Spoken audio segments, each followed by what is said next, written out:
Hi, it's Steve.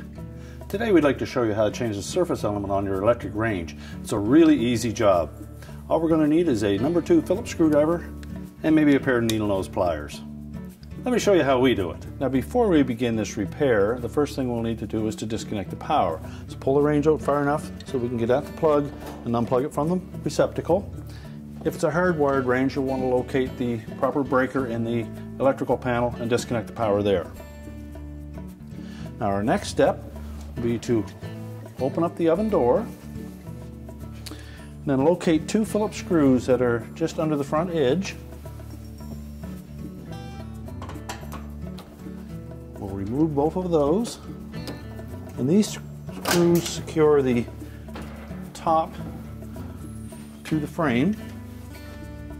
With them removed, you can then just lift up on the front, tilt it up, get a good grasp on either side, and we're going to just push it to the left, tilt out the right, pull back, and unhook the opposite side.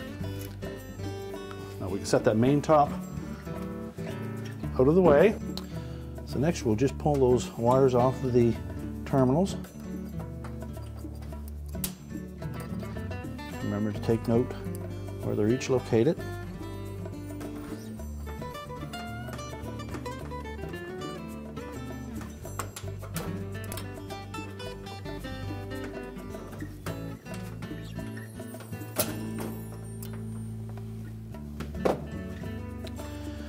And then we'll just release these spring clips that hold the element to the top.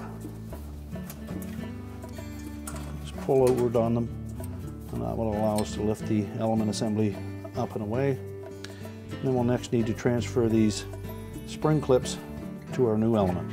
Now to transfer these spring clips, well, first of all, take note of where they are located on the old element, and there are little numbers that are embossed into the bottom plate of that element. So just take note of the 2 numbers. And then we'll gently push inward on that clip against the spring portion of it. And that should release it from the opening. And you'll note there's a little barbed end there that actually fits into one of those little holes. Do the same for the opposite side.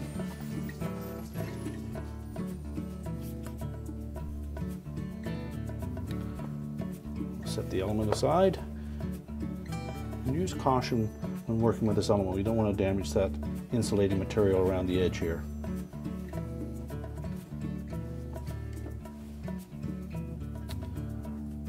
So we're going to take that little sharp pointed portion of that, we'll line that up, pull it down into the element. Locate the one on the opposite side. We'll do the same.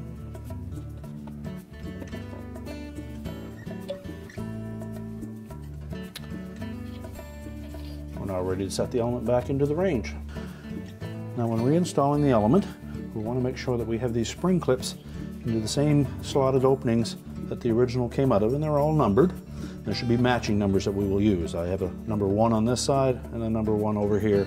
Those would be the 2 that we're using for this particular element. So we'll fit the lower end of that tab into those openings and just press them over far enough so that the spring tension holds it in place. Next we'll reconnect the wires to the terminals on the element. And we want to make sure that those fit nice and snug.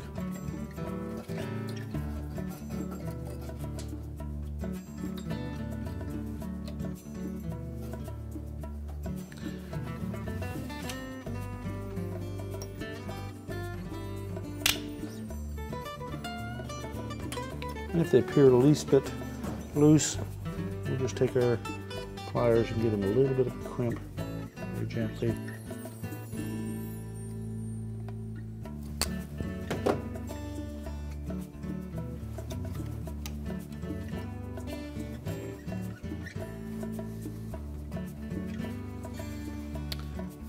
And we're now ready to put the main top back on. Now the main top on this particular model uses a couple of hinge pins right at the very top lip on the backsplash of the main top.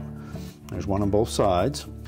Now those little hinge pins are going to fit into openings at the top of this little vertical piece. And there's a little spring clip on the outside edges of those.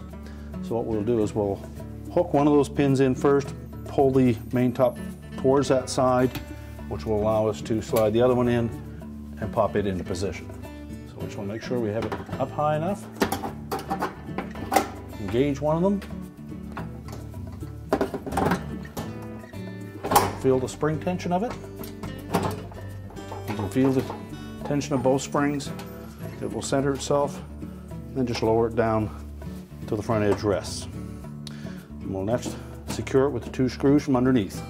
So we just install those retaining screws at the front and tighten those securely. We're now ready to reconnect the power, and our repair is complete.